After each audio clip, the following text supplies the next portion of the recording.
Good morning, and good morning. For blessed are those who mourn, for they will be comforted. And God wipes away our tears and every grief, hurt and pain. When we mourn, grieve fully in order to restore love in our body, which is the temple for love to dwell.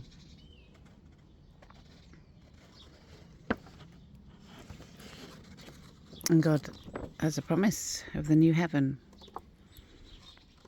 which is cited as gemstones, which all have healing properties and elements, minerals, which work in homeopathic ways, but also the conscious process.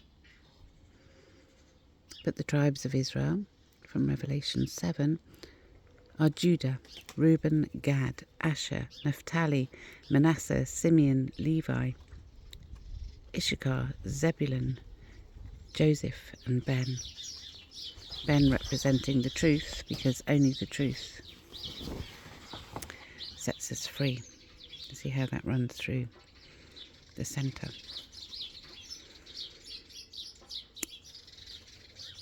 Oh, 144 thoughts, healing thoughts. And the new heaven is cited as jasper, sapphire, chalcedony, emerald, sardonyx, sardius, chrysolite, beryl, topaz, chrysoprase, hyacinth and amethyst. And these represent the emotional and psychological states of courage and faith. Faith being the assured expectation of the things hoped for, the evident demonstration of realities not yet beheld. Courage, faith, to seek our happiness and peace, to wrestle and understand and be able to forgive, to hear what that pain is saying. Where does that hurt come from? Where does that grief come from? What's the hurt? Adhere to the process of love, and then we will find the endorphin reward, where our nervous system changes from sympathetic nervous system response to our parasympathetic nervous system, which releases our naturally occurring endorphins. It's all to do with our endocrine system. We have to tolerate others on their journey, because everybody's on this journey. We have to have trust, and only the truth will set us free.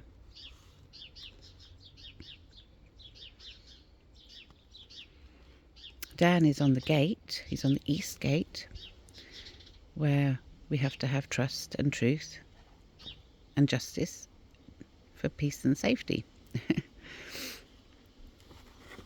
Dan represents the judge. Oh, Joseph and his coat of many colours, light energy, trust, our aura, our chakras. I know many Christians don't understand chakras, and they don't understand healing. But it's not New Age. It's not Antichrist in any way. The Antichrist is actually sin. And whilst we all sin, and then when we learn and repent and turn around, and God forgives, but we have to turn around. We can't carry on doing things that are wrong. And sometimes we can make mistakes, because things do happen. But ultimately we need to adhere to what's moral and right. And that's what the law is actually for. Jesus Christ is the foundation and the fulfillment of the law for justice, for peace and safety. To attain to his spirit. Romans 7:14 says the law is spiritual, and that never may we be ruled by sin. But at the moment, as we look at the world, it's the sin and corruption that is like drip fed through media, through advertising, everywhere you go. Foods that are not foods anymore, foods that don't have nourishment in them anymore. Magazine covers But the sort of top shelf of magazines, pornographic magazines, have gone online now. And their addictions, and all addictions will shut off the conscious reasoning part of the brain, the forebrain. And marriage and family isn't upheld and cherished and valued and respected like it used to be, and like it needs to be for our sound mental health, for a place to call home, for a place for the children to be safe and secure and happy. Everybody is just enslaved to this system of fear and coercive control of fear, which actually is illegal now. And your mothers having to work as well as being a mum, and being mum is a full-time job. Being a wife is a full-time job, really. Looking after a home, being a homemaker, making things nice, peaceful, lovely. It all takes time, and it's very valuable. It's the most valuable gift, really. But it's gone wrong where men have not respected their wife, the mother of their children, and I guess it works the other way as well, where women have not been loyal to their husband. And so when we look at the Ten Commandments, adultery, do not commit adultery. It destroys relationships. It destroys trust. And not upholding justice for peace and safety also destroys trust. And when you don't have trust, you don't have that security and stability that's needed for sound mental health.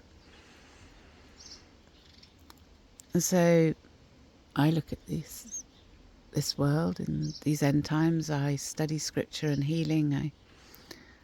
I understand as a therapist, as someone who's worked through my own insecurities and losses, of which I've had a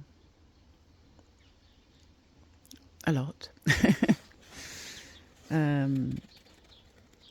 And so I do know and understand where that stress and anxieties come from.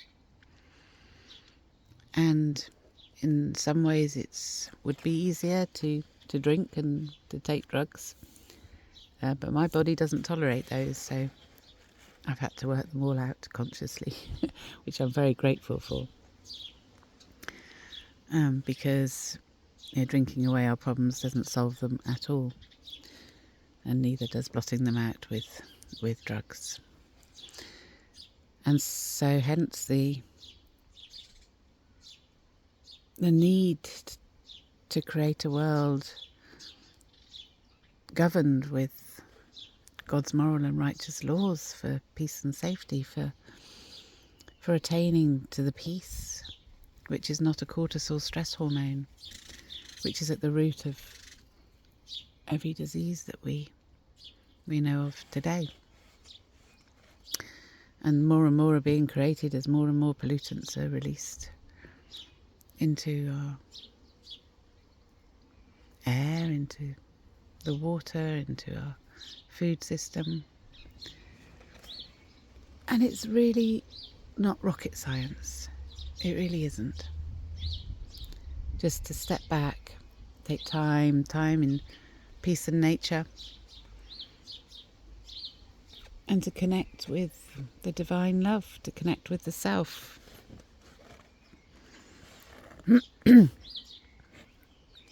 I do yoga, have done on and off for many years, and I don't understand why Christians oppose it, because all of my experiences have been that it's, you know, it's a unity with the self. It's working with our flexibility. It is a form of exercise.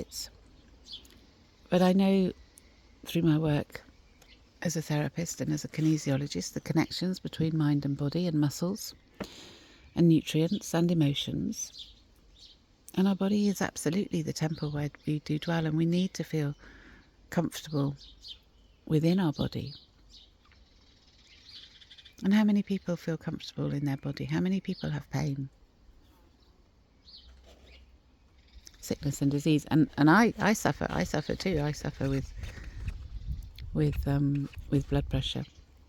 So I really have to manage my life so that I don't trigger that blood pressure, which when I used to commute to London, and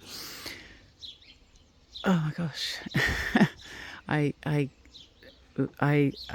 commuted from Wales to London for a number of years, and during that time as well was 9/11. So then I became completely paranoid every time I saw somebody on a laptop, thinking, oh my God, they're going to detonate the train. Oh, it honestly, the anxieties and paranoias and panic attacks that brought, I had to stop doing it, and I had to give up my business because of it. The world is just too fast and too crazy. And I also had anxieties because, you know, I was away from my family, and yeah, for what? So I gave it all of that years ago, and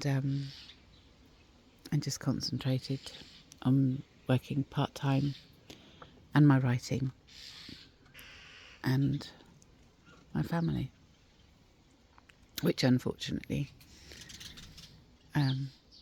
broke as well. So my writing comes from a place of having lost everything, really, everything that mattered. And I write and share for you, for everybody, to understand how love is not a cortisol stress hormone of the grief, hurt and pain, and how it's time to end all abuse, all abuses, and for justice to be upheld, for peace and safety. So it comes through in poems, and here I'm showing how the chakras is really representative for our vagus nerve function, and how the light is literally just the resonance, the reflection of the resonance that we resonate at. And so when we don't have the light, when we don't have love, when we don't have happiness, when we don't have joy, it's quite a dark place. And so that whole spectrum of light and dark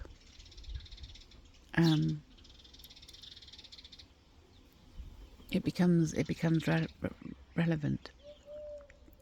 Jesus Christ says that we are the light of the world. Well, he says that he is the light of the world, but that we are the light of the world. And when we do God's good works, or works that are good for God, and there's many people do good work for God, for love. Many people serve our community, work in our hospitals and schools, all in good faith and wanting to help other people and do good. You know, our country is peaceful and desirable to others because we have the peace and we have the care and we have community. But it's being a little bit rocked at the moment as they're going more and more against God's love and the indoctrination of the sexual indoctrination of young children. And as I look into that more and more and see the origins, you need to know the origins have come from somebody, Alfred Kinsey, and there's a centre in America, that this whole sexual indoctrination and saying that young children are sexual beings has come from, and that's not from God. And this needs to be made known, and the children need to be educated, ideally with play, certainly in all of the early years. If we look at the Scandinavian countries, play is very much the centre of learning up until the age of 7, and they have the happiest countries, society, and greatest support from the government. And yeah, sure, that costs, but the people's money going towards the people is what it's supposed to do. It's not supposed to be making millions that is taken out by people selling things that are not right or not true.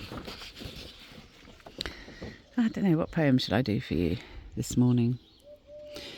But actually I'm looking at how, so the solar plexus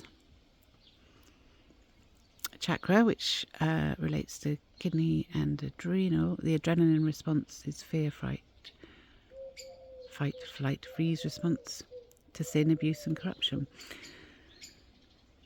But if we uphold the 10 Commandments, then we get the tent of God with mankind, and kind men and women, kind to children and all life, human beings being human, man with light, mankind, human.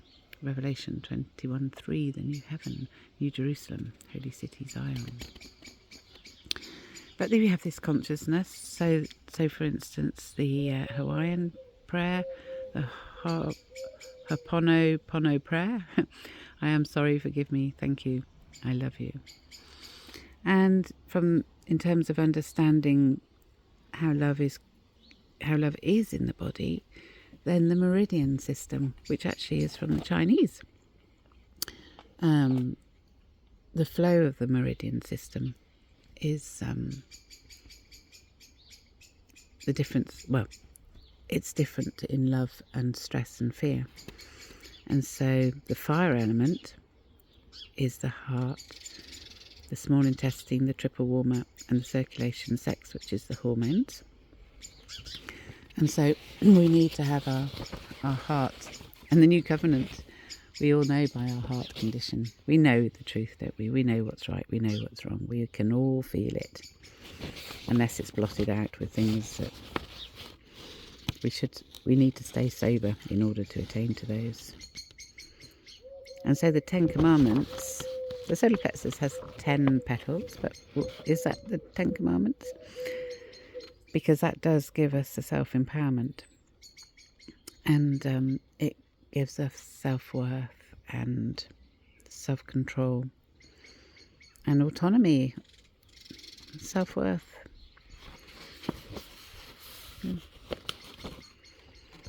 And people forget that Jesus Christ, or people don't know, I didn't know actually, that Jesus Christ is the foundation and the fulfillment of the law for justice, for peace and safety. Common law from mankind. We need to remember the divine mother love and support that. I think out of all of the mothers that I know and that I've known, gosh, the stress of having to work and be there to collect a child from school, and it's immense. And then also people, think mothers leaving early. It's not fair, but we need to support the children. Yeah. So there's a part of the brain called the corpus callosum, which is what joins both hemispheres of the brain for whole brain thinking, whole body function. And I'm sure you know and have heard that we only use a small proportion of our brain, but that's not true. Well, it is true, but that's because majority of people are in their hindbrain from the fight, fright, flight, adrenaline response. And it feels great. It supersedes us with supercharged power to get out of danger quick. But that's an emergency response. It's not where we're supposed to be spending all of our time. And we can have all of those lovely feelings from attaining to peace within our naturally occurring endorphins from the parasympathetic nervous system. And that's activation of our whole brain consciousness, which activates the corpus callosum, which only activates from when we attain to the parasympathetic nervous system. And that is our whole brain function, where we have access to reasons, emotions, our senses, imagination. It has a strong sense of justice. And I'm saying here and suggesting, and I've got my new advert going out now, that is attaining to the corpus callosum, which is shaped like an arc actually, in the centre of our brain. But is that the rainbow promise of when we attain to light within our body through resonating with the endorphins and creating endorphins in our body, which is the temple for love to dwell, because it does come down to love or fear. It is that simple. But we have to understand those clearly, and everything's very confused in these end times and last days before the second coming of Christ, who is the light of the world and who wants us to attain to light. He teaches us to love God, love others and self, and our neighbour and our enemies. And to love God is to observe the commandments, the 10 commandments, which are in the Ark of the Covenant, along with Aaron's breastplate, which is also, it was actually Aaron's rod, it's the rod of Aaron, but Aaron wore the breastplate, which was also gemstones. So again, to all of you Christians who call me New Age and reject my work, then Jesus Christ at Luke 19:40 said the stones will cry out. And this is the cry that I hear. And I think most people have a crystal of some form somewhere in their house or in a piece of jewellery. Oh, I gotta go. God bless.